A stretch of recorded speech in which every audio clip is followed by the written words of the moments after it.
नमस्कार दोस्तों, स्वागत है आपका हमारे चैनल गोविंद गोपाल में फिर से एक बार। दोस्तों आज इस वीडियो में बात करें शिक्षा मित्रों को लेकर, बात करें कल के ऑडियो को लेके। जी हाँ, कल के ऑडियो को लेके उमा देवी जी ने अपनी बात स्पष्ट कर दी है कि वो जो थी बात सिर्फ और सिर्फ एक व्यक्ति को दी गई सांत्वना थी। उसको लेके हम हकीकत में नहीं उतर सकते हैं कि वो ऐसा ही होने जा रहा है। उन्होंने ये बात भी कही है कि कहीं ना कहीं से तो मुझे सूत्र मिले थे, इसलिए मैंने वो आपसे बात कह दी है, लेकिन वो बिल्कुल ही फर्जी है, वो बात नहीं कह रही हैं। यानी अब भी उन्हें उम्मीद है कि सरकार उन्हें उम्मीद से ज़्यादा देगी। चलिए देगी, बाकी यूपी मॉडल की बात रही, 12 माह वेतन की बात रही, 62 साल सर्विस की बात रही, ये सब बातें काल्पनिक हैं या कहीं ना कहीं से उन्हें सूचना मिली है।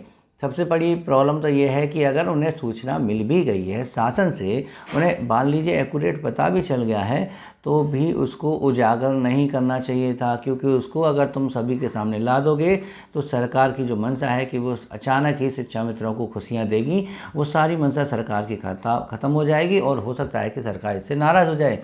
पता चले कि मैं शिक्षा मित्रों को इतना देने जा रहा था, लेकिन ये खबर तो पहले से ही सोशल मीडिया में फैली हुई है, पहले से ही शिक्षा मित्रों को पता है, तो शायद वो उतना क्रेज़ नहीं रहेगा। तो कुछ चीज़ें जो गोपनीय होती हैं उनको गोपनीय ही रखना चाहिए, कुछ चीज़ों को हमें सबके सामने नहीं लाना चाहिए। अगर आपके पास सूत्र थे, आपको जानकारी मिल भी गई है, तो यही कहना चाहिए था कि आपके लिए कुछ अच्छा होने जा रहा है, लेकिन कितना, कैसे, क्या है, इसको नहीं बताना चाहिए, क्योंकि जो घोषणा शायद माननीय मुख्यमंत्री जी अपने मुख से पहली बार करेंगे, वो सबके लिए अनसुनी होना सबसे ज़्यादा ज़रूरी है।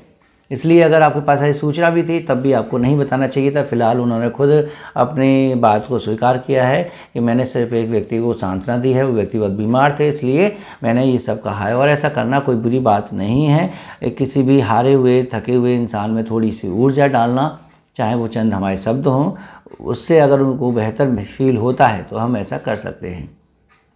ये बिल्कुल वैसे ही है जैसे आपने देखा होगा कि कभी कभी पिता जो है अपने बच्चे को जब मेला दिखाने ले जाते हैं और वो बहुत दूर होता है, तो बच्चे से बस ये कहते हैं, बेटा 4 कदम और, बेटा बस थोड़े से आगे पे मोड़ पे ही मेला है, या बस थोड़ा सा और चलना है। तो वो थोड़ा करते करते उसको कई मील दूर तक ले जा सकता है। बच्चे में भी हिम्मत आ जाती है। जो बच्चा 2-3 किलोमीटर नहीं चल सकता, वो भी पैदल पैदल चल देता है, सिर्फ किस पे, कि पिता की एक उम्मीद पे कि वो ये कह रहे हैं कि बस थोड़ा सा और चलो, आगे मेला ही है। तो शायद ये थोड़ा करके ही 25 नवंबर तक ले जाएंगे खींच के, और वहाँ पर शायद शिक्षा मित्रों को खुशखबरी मिलेगी।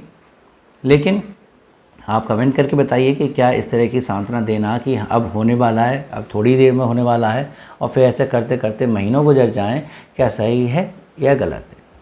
हमने कल उमा देवी जी को तुरंत मैसेज भी किया था, मैसेज छोड़ा था। हमने डायरेक्ट कॉल नहीं की, क्योंकि मुझे लगा हो सकता है वो व्यस्त होंगी, क्योंकि उनके पास खुद ही इतनी कॉल आ रही होंगी। लेकिन जब वो मैसेज देखेंगी तो शायद रिप्लाई करेंगी, और हमने उनको लाइव जो है इंटरव्यू के लिए भी इन्वाइट किया। साथ ही साथ हमने बात की द्विवेदी से और अभय कुमार सिंह जी से भी। उन्होंने भी यही कहा है कि अभी ऐसी कोई भी जो है पुष्टि नहीं है, ये सिर्फ कल्पना हो सकती है। बात बस इतनी है कि शायद कुछ परसेंट उम्मीद बता सकते हैं, कहते हैं कि कुछ परसेंट ये है कि आज घोषणा हो सकती है शिक्षा मित्रों से संबंधित। कुछ क्या होगी ये नहीं अभी पता है, शाम तक इसकी अपडेट हम आपको देंगे। क्या हो सकती है ऐसी कोई बात जो शिक्षा मित्रों को ना पता हो। फिलहाल जो सोशल मीडिया पर एक बैठक के बारे में चल रहा है कि माननीय बेसिक शिक्षा मंत्री जी ने फिर से बेसिक शिक्षा के अधिकारियों की एक बैठक ली है। उस बैठक में तमाम बिंदुओं पर वार्ता हुई है। तो क्या ये अंदाज़ा लगाया जा सकता है कि उस बैठक में शिक्षा मित्रों से संबंधित कोई बात ना की गई होगी?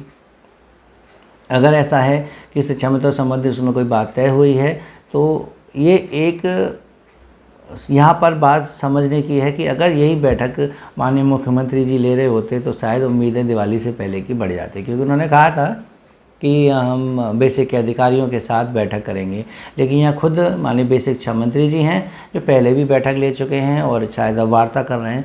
तो ये सिमिलरिटी बनाता है कि बैठक भी हुई है और आज घोषणा होने की संभावना है किसी एक। अब इसमें आचार संहिता कहाँ बीच में आएगी नहीं आएगी, ये शाम तक पता चल जाएगा। हम अपने चैनल के माध्यम से आपको अपडेट दे देंगे।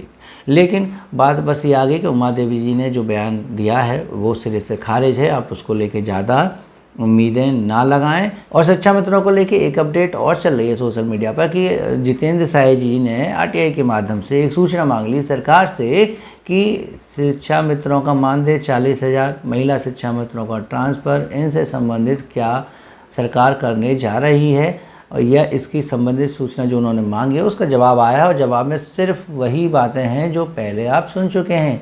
तो लोग परेशान हैं कि जहां सरकार से शिक्षा में तो पानी की उम्मीद कर रहे थे कि ये मिलेगा वो मिलेगा, यहाँ तो सरकार मना कर रही है, आरटीआई की लेटर मने। तो ये पता नहीं जितेंद्र साय जी प्रदेश संगठन चला रहे हैं या कैसे, मान लीजिए इतने बड़े व्यक्ति हैं और उन्हें ये जानकारी होगी कि ऐसी जो भविष्य में घटनाएं घटने वाली हैं उनकी सूचनाएं आरटीआई के माध्यम से नहीं मिलती।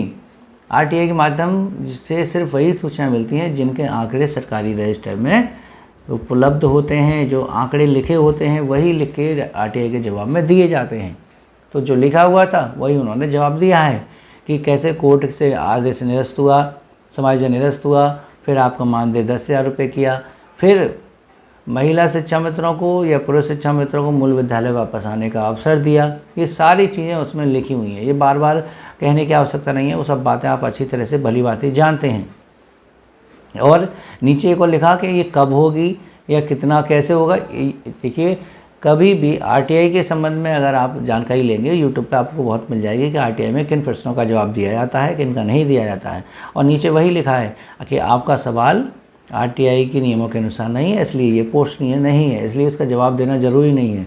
क्योंकि आरटीआई में क्यों का जवाब नहीं दिया जाता, क्यों और रीजन यानी कारण बताओ नहीं जवाब दिया जाता। अगर कोई ऐसा सवाल पूछ रहा है कि ऐसा क्यों हुआ या इसका क्या कारण है, इन चीज़ों के जवाब आरटीआई में नहीं दिए जाते। नौकरी से संबंधित सवालों के जवाब आरटीआई में नहीं दिए जाते हैं। सरकारी तथ्य जो उसमें मौजूद होते हैं उनके जवाब दिए जाते हैं। तो कम से कम ऐसे सवाल पूछो जो कुछ निकल के सामने आए तो उधर ठीक है। इसलिए उस लेटर को लेकर परेशान होने की ज़रूरत बिल्कुल भी नहीं है। वो पुराने अतीत को दर्शाता है, भविष्य आपका कितना सुनहरा है ये सिर्फ और सिर्फ सरकार जानती है, और हम उम्मीद कर सकते हैं कि ऐसा हो सकता है। इसलिए उस लेटर को भी वायरल करने की आपको आवश्यकता नहीं है। इसके अतिरिक्त जो एक अच्छी बात और है वो यही कि अक्टूबर माह के जो ग्रांट है वो जारी कर दी गई है शिक्षा मित्रों की और अनुदेशकों की। शिक्षा मित्र अनुदेशकों की जो अक्टूबर की ग्रांट जारी हो गई है, तो ये भी उम्मीद है कि दिवाली से पहले शिक्षा मित्रों को उनका मानदेय मिल जाएगा। उपस्थिति को पहले ही बीआरसी पर और ज़िले पर मुख्यालय पर पहुंचा दिया गया होगा, और उसके आधार पर अब बस ग्रांट आते ही शिक्षा मित्रों के मानदेय जो है उनके खातों में आ जाएगा। क्योंकि अभी तक यही कहा जा रहा था कि क्या दिवाली से पहले शिक्षा मित्रों को मानदेय मिल भी जाएगा या नहीं। मानदेय वृद्धि छोड़िए, मानदेय ही दिलवा दीजिए। और ये बात सच होने जा रही है कि शिक्षा मित्रों को मानदेय दिवाली से पहले उनको मिल जाएगा। ग्रांट जारी हो चुकी है, आप देख सकते हैं दोनों ही पत्र, शिक्षा मित्रों का और अनुदेशकों का, दोनों की ग्रांट जारी हो चुकी है। तो बस आप उम्मीद मत हारिएगा, लगे रहिएगा, और चैनल पर बने रहने के लिए चैनल को सब्सक्राइब कर लीजिएगा। वीडियो अच्छी लगे तो प्लीज़ इसे लाइक कीजिएगा, शेयर कीजिएगा। मिलेंगे आपसे अगली वीडियो में ऐसी कुछ अपडेट के साथ। तब तक के लिए नमस्कार, जय हिंद।